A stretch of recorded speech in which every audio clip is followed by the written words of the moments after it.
Welcome to రాజనీతి.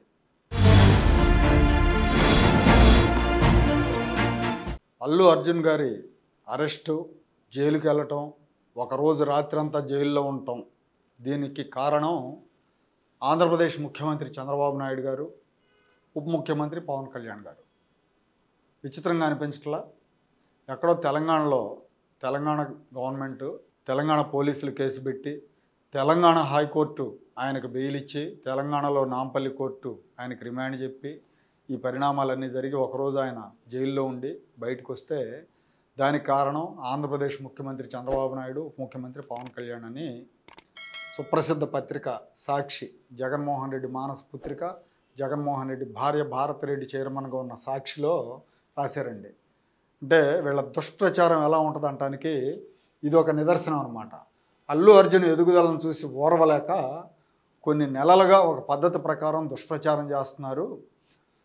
ఏపీలో కూటమి సర్కారు అధికారంలోకి వచ్చినప్పటి నుంచి అల్లు అర్జున్ మీద దుష్ప్రచారం మొదలుపెట్టారు. గతంలో బైరెడ్డి శబరి ఆయన విమర్శించింది, జనసేన నాయకుడు బొలిశెట్టి శ్రీనివాస్ ఆయన విమర్శించాడు. వీళ్ళంతా ఒక పథకం ప్రకారం మాట్లాడారు అని చెప్పి రాస్తూ, ఒక ఇన్సిడెంట్ జరిగితే దానికి అల్లు అర్జున్ని బాధ్యుని చేయటం ఎంతవరకు సమంజసం, తర్వాత అందరూ అల్లు అర్జున్ జైలుకి వెళ్ళొస్తే తెగ పరామర్శించేశారు, వెంటనే ఆయన ఇంటికి వెళ్ళారు, పరామర్శించారు. చంద్రబాబు నాయుడు గారు మాత్రం చాలా ఆలస్యంగా తూతూ మంత్రంగా ఫోన్ చేసి పరామర్శించాడని రాశారండి. ఇక్కడ జనసేన నాయకులు కూడా స్పందించలేదు. పవన్ కళ్యాణ్ గారు అర్జున్ అరెస్ట్ తర్వాత సినిమా విడుదలైన రోజు హైదరాబాద్లోనే ఉన్నారు, తర్వాత అరెస్ట్ తర్వాత కూడా పవన్ కళ్యాణ్ గారు కూడా పరామర్శించలేదని రాశారండి.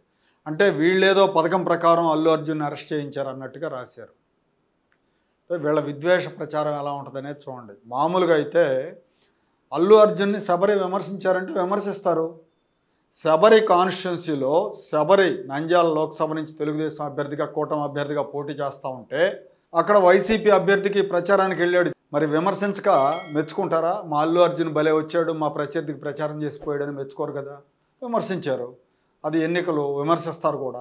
అట్లాగే బొలిశెట్టి శ్రీనివాస్ మాట్లాడాడంటే పవన్ కళ్యాణ్ అల్లు అర్జున్ మధ్య ఉన్న గ్యాప్ను పురస్కరించుకొని మాట్లాడారు. ఆ రోజున పవన్ కళ్యాణ్ గురించి నేను మాట్లాడినని ఇతను చాలా యాటిట్యూడ్ చూపించడం, ఇవన్నీ కూడా మెగా ఫ్యాన్స్కి మంట బుట్టించినాయి. అందుకే ఆయన మాట్లాడాడు. ఇప్పుడు తెలంగాణలో ఎక్కడో తొక్కిసలాట జరిగి అల్లు అర్జున్ వెళ్ళిన సందర్భంగా అక్కడ ఒకరు చనిపోతే తెలంగాణ గవర్నమెంట్ యాక్షన్ తీసుకుంటే చంద్రబాబు నాయుడుకును పవన్ కళ్యాణ్కి ఏంటి సంబంధం? ఇంకో విషయం ఏంటంటే, మనం కేటగారికల్గా చూస్తే అల్లు అర్జున్ వైసీపీ అభ్యర్థికి ప్రచారం చేశాడు. అలాంటి వ్యక్తిని టీడీపీ, జనసేన పరామర్శించాల్సిన అవసరం ఏంటి? అసలు చంద్రబాబు నాయుడు గారు ఫోన్ చేసి పరామర్శించిన దాని మీదే విమర్శలు వచ్చినాయి తెలుగుదేశం వైపు నుంచి. దారిని పోయే బురదను నెత్తికి రాసుకోవటం ఎందుకు మనకి? అవసరమా? చూసి చూడనట్టు వదిలేస్తే అయిపోతుంది కదా అని చాలామంది అన్నారు. కానీ చంద్రబాబు నాయుడు గారు అందరితో మంచిగా ఉండాలనుకుంటారు కాబట్టి ఫోన్ చేసి మాట్లాడారు. అట్లాగే తిరునగర జ్యోత్స్న గారు అర్జున్కు మద్దతుగా ఒక పోస్ట్ పెట్టారు. దాని మీద కూడా విమర్శలు వచ్చినాయి. తెలంగాణ తెలుగుదేశం నాయకురాలు పల్లా శ్రీనివాస్ గారు అయితే బెనిఫిట్ షోలు రద్దు చేయటం అన్యాయం అన్నారు. అసలు ఈయనకెందుకు? ఈయన తెలుగుదేశం ఆంధ్రప్రదేశ్ శాఖ అధ్యక్షుడు. తెలంగాణ గవర్నమెంట్ ఏదో డెసిషన్ తీసుకోండి, నీ గవర్నమెంట్ గురించి నువ్వు చూసుకోగానే తెలంగాణ గవర్నమెంట్ గురించి మీకెందుకు? అల్లు అర్జున్కి అంత పోటీపడి మద్దతు ఇవ్వాల్సిన అవసరం ఏంటి? ఆయన ఏమన్నా ఎన్నికల్లో మీకు మద్దతు ఇచ్చాడా? ఇవ్వలేదు కదా. ఈ కూటమికి మద్దతు ఇవ్వలేదు కదా.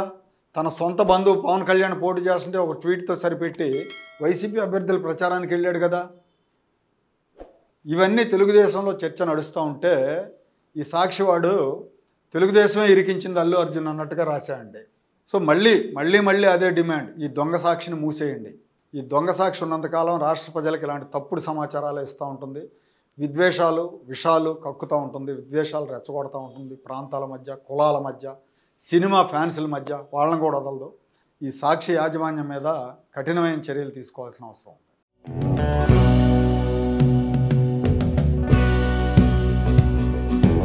Like, share and subscribe to Rajaniti channel.